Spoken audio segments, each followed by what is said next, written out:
போதையோடும் கத்தியோடும் கலவரம் செய்த உதவி கமிஷனர் மகனால் திருச்சியில் பரபரப்பு ஏற்பட்டது.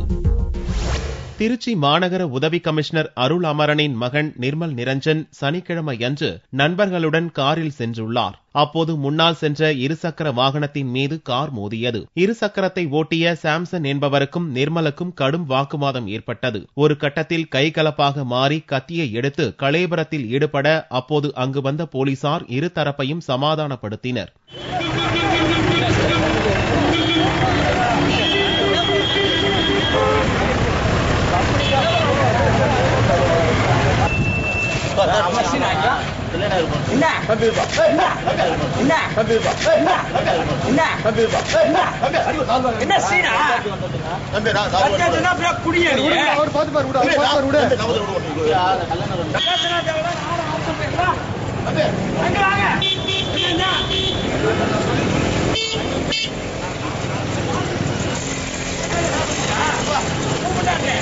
தம்பி சேஃபா இருக்க விடுங்க, நான் பாத்துக்கிறேன். நீ போ